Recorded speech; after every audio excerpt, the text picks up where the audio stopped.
حضرت عمر کی خلافت کی اہمیت کا تجزیہ، یہ ساری چیزیں اس میں آ جاتی ہیں۔ اور دوسرا آتا ہے حضرت عمر کا طرز حکومت، حضرت عمر کا نظام خلافت، حضرت عمر کی اصلاحات۔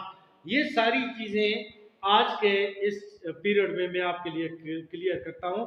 اگر ان میں سے جو بھی سوال آ جائے تو آپ کو پتہ ہو، یہ جیسے آ جاتا ہے حضرت عمر کا نظام خلافت کیسا تھا، اس پر نوٹ لکھیں۔ حضرت عمر کی خلافت کی اہمیت کا تجزیہ بیان کریں، پھر حضرت عمر کا طرز حکومت بیان کریں، حضرت عمر کی اصلاحات۔ ٹھیک ہے، سب سے پہلے یاد رکھیں انتظام سلطنت ہم پڑھتے ہیں۔ دیکھیں جی، حضرت عمر اسلامی حکومت کے دوسرے خلیفہ تھے۔ حضرت ابوبکر کے بعد یہ خلیفہ بنے ہیں۔ ان کے دور میں اسلامی ریاست بہت زیادہ پھیل گئی، جو میں آپ کو بتا چکا ہوں۔ اس دور کی سپر پاور یعنی سلطنت فارس اور سلطنت روما کو مسلمانوں نے فتح کر لیا۔ سلطنت روم سکڑ کر صرف یورپ تک رہ گئی۔ ان سے شام کا علاقہ چھین لیا گیا، ان سے جزیرہ کا علاقہ، مصر کا علاقہ، فلسطین کا علاقہ، یہ سارے علاقے ان سے مسلمانوں نے فتح کر لیے۔ جبکہ سلطنت فارس تمام کی تمام یعنی ایران میں عراق، ایران اور ادھر افغانستان تک کے علاقے، مکران تک کے علاقے مسلمانوں نے فتح کر لیا۔ اور اس طرح صدیوں سے قائم یہ ریاستیں اپنے اختتام کو پہنچی۔ حضرت عمر نے اسلامی ریاست کو بہت ہی زبردست طریقے سے چلا کر ایک عظیم مثال قائم کی۔ اب حضرت عمر نے ریاست کو کیسے چلایا اس کے بارے میں پڑھتے ہیں۔ سب سے پہلے جمہوریت کا تصور دیکھیں۔ حضرت عمر نے جمہوریت کی بنیاد رکھی۔ یہ الگ بات ہے کہ آج کی ماڈرن جمہوریت میں جس طرح ووٹنگ ہوتی ہے یا آئین ہوتا ہے، اس طرح نہیں تھا، کیونکہ آئین اور قانون قرآن کی صورت میں اور نبی پاک صلی اللہ علیہ وآلہ وسلم کی سنت کی صورت میں موجود تھا۔ اس کی ضرورت ہی نہیں تھی۔ اتنی بڑی ریاست کے حکمران ہونے کے باوجود ہر شخص سوال کر سکتا تھا۔ دیکھیں، ایک دفعہ ممبر پہ خطبہ دے رہے ہیں حضرت عمر، اور ایک شخص نے پوچھا، جی آپ نے جو سوٹ پہنا ہوا ہے یہ کس طرح بن گیا، ہمیں تو ایک ایک کپڑا ملا تھا۔ تو حضرت عمر نے باقاعدہ اس کا جواب دیا کہ میرے بیٹے کو ملا تھا، ملا کر میں نے سوٹ بنایا۔ اسی طرح تنقید بھی کی جا سکتی تھی۔ گورنر بھی مشورے سے مقرر کیے جاتے تھے۔ جنگ سے لے کر ہر معاملے میں مشورہ کیا جاتا تھا، یعنی اپنی جو زبردستی تھی وہ نہیں ٹھوسی جاتی تھی۔ یہ جمہوریت میں بھی یہی ہوتا ہے، تو رائے لیتے تھے۔ دوسرا ہے ملک کی تقسیم۔ حضرت عمر نے ملک کو صوبوں میں تقسیم کیا۔ کل کتنے صوبے تھے؟ 8 صوبے بنائے انہوں نے۔ ان میں ایک صوبہ تھا مکہ، مدینہ، شام، جزیرہ، بصرہ، کوفہ، مصر اور فلسطین، یہ صوبے تھے۔ یہ 8 صوبے اسلامی حضرت عمر نے، پھر بعد میں مصر کو 2 صوبے بنا لیے تھے۔ یہ بہت بڑا تھا نا۔ صوبے کا گورنر جو ہوتا تھا اسے والی کہا جاتا تھا۔ صوبے کے گورنر کو والی کہتے تھے۔ اس کی مدد کے لیے کاتب ہوتا تھا۔ کاتب کون ہوتا تھا؟ اس کو سیکٹری کہتے ہیں، ہوتا تھا۔ اسی طرح کاتب دیوان یہ فوجی سیکٹری ہوتا تھا۔ پھر صاحب الحراج ٹیکس جمع کرنے والا ہوتا تھا۔ پھر صاحب احداث پولیس کا آئی جی ہوتا تھا، یہ پولیس کا محکمہ ہوتا تھا۔ صاحب بیت المال افسر خانہ جو بیت المال کی نگرانی کرتا تھا وہ ہوتا تھا۔ قاضی، اس کا کام ہوتا تھا انصاف کا شعبہ اس کے پاس ہوتا تھا۔ اور زیادہ تر جو گورنر ہوتے تھے وہ خود بھی یہ کام کرتے تھے، قاضی والا، ٹھیک ہے۔ اور صوبائی سطح پر بھی اور ضلعی سطح پر بھی قاضی تھے۔ ضلعی سطح پر عامل ہوتا تھا، ٹھیک ہے، جس کو آج کل ڈپٹی کمشنر کہتے ہیں۔ افسر خزانہ ہوتا تھا بیت المال کے انچارج، اور قاضی ہوتا تھا ہر ضلع یعنی صوبوں کو پھر ضلعوں میں تقسیم کیا۔ والی کو 5000 تنخواہ ملتی تھی۔ اسی طرح دوسرے افیسر کو بھی باقاعدہ تنخواہ دی جاتی تھی، 5000 درہم۔ پھر عمال کی تقرری اور فرائض۔ حضرت عمر عمال یا گورنر مقرر کرتے وقت ایک اجتماع کر کے سب کی رائے لیتے تھے، یا علاقے کے لوگوں کی رائے بھی لے کر گورنر بنایا جاتا تھا۔ گورنر، اور پھر گورنر جب بن جاتا نا اسے کہتے ہیں آپ ترکی گھوڑا استعمال نہیں کریں گے۔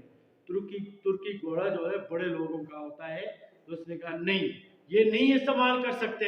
اسی طرح باریک آپ کپڑے نہیں پہن سکتے، چھنا ہوا آٹا استعمال نہیں کریں گے، آپ چھان کے آٹا نرم نرم روٹی نہیں کھائیں گے۔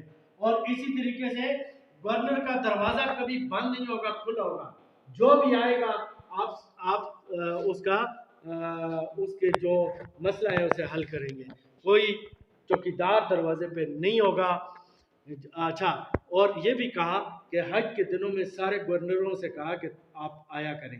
جب حج کے دنوں میں گورنر آتے تھے، کوئی شکایت ہوتی تھی، اسی موقع پر اسے سزا دیتے تھے. یہ تھا جی ان کا احتساب کا طریقہ اور مقرر کرنے کا. حضرت عمر نے یہ نظام پھر مردم شماری اور زمین کی پیمائش. دیکھیں جی، حضرت عمر نے زمین کی پیمائش کروا کر مالکان کے پاس رکھی. انہوں نے حضرت عمر نے کہا ہے کہ عربی لوگ زمین کسی جگہ خرید نہیں سکیں گے، اور جو زمینیں مسلمانوں نے فتح کی تھی ان کے اصل مالکوں سے کہا کہ آپ کے پاس ہوں گی، آپ اس میں کاشتکاری کریں اور گورنمنٹ نے کو آپ ٹیکس دیں گے. زمین کا جو آدھا حصہ ہے وہ اسلامی حکومت کے پاس جاتا تھا. حکومت کا ایسا مقرر کیا. کل زمین اس وقت جو پیمائش کی گئی وہ 3,60,00,000 جریب بنتی تھی. جریب بہت بڑی 100 کنال سے 800 کنال یا اس طرح اس میں ہوتا ہے، اتنی بنتی تھی. اسی طرح مردم شماری بھی کرائی گئی. اس سلسلے میں حضرت سعد بن ابی وقاص، عثمان بن حنیف اور حضرت حذیفہ بن علیمان نے بہت کام کیا. ٹھیک ہے. پھر آگے آتا ہے بیت المال.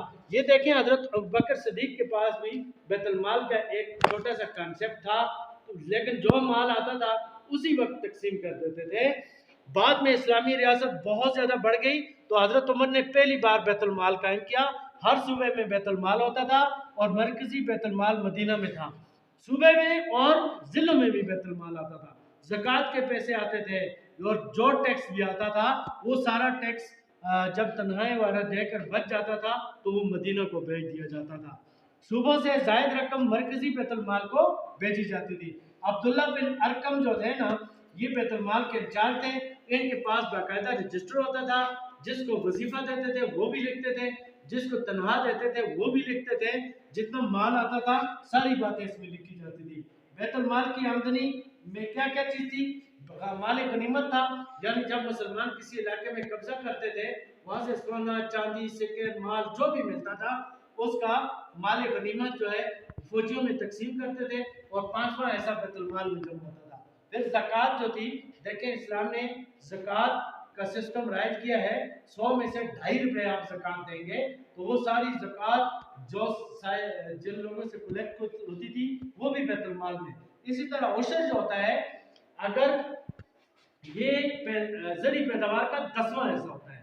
زرعی پیداوار جہاں پہ ہوتا ہے جب فصل کاٹی جاتی ہے، مثال کے طور پر اگر 10 کلو گندم ہے تو 9 ایسے مالک کے پاس 10واں ایسا زکوٰۃ ہوگی. اس کو عشر کہتے ہیں. ٹھیک ہے. یہ بھی جمع ہوتا تھا. اور اسی طرح اس کی مختلف ہے. بارانی علاقوں میں 10واں ایسا ہوتا تھا اور جو نہر وغیرہ ہوتی تھی اس کا الگ سسٹم تھا. پھر اس کے بعد خراج ہوتا تھا. خراج ایسی زمینیں جو مسلمان فتح کرتے تھے لوگوں کے پاس رہتی تھی، اس کا آدھا حصہ بیچتے تھے، اس کو خراج کہتے تھے. پھر جزیہ ہوتا تھا. جزیہ اگر کوئی بھی غیر مسلم اسلامی ریاست میں رہتا ہے تو وہ حکومت کو پیسے دیتا ہے اور اس کے بدلے میں حکومت جو ہے اس کے جان و مال کا تحفظ کرتی تھی.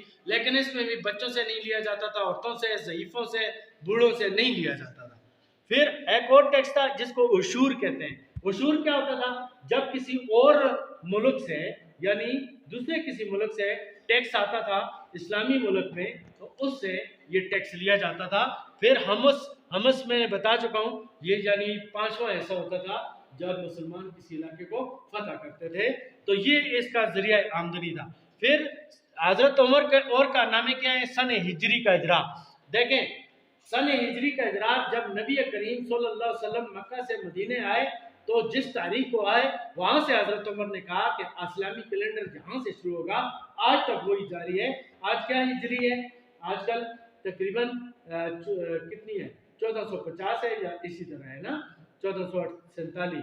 تو آج کل یہ جو ہجری یہ وہاں سے حضرت عمر نے کہا کہ اسلامی سلطنت چونکہ بہت پھیل گئی ہے لہٰذا پوری اسلامی سلطنت میں جو تاریخ لکھی ہوتی تھی یعنی محرم، صفر، ربیع الاول اور یہ سن ہجری یہ اجرا کیا. پھر امیر المومنین کا لقب حضرت عمر نے سب سے پہلے اس سے پہلے جو خلیفہ ہوتا تھا اس کو خلیفۃ الرسول کہتے تھے.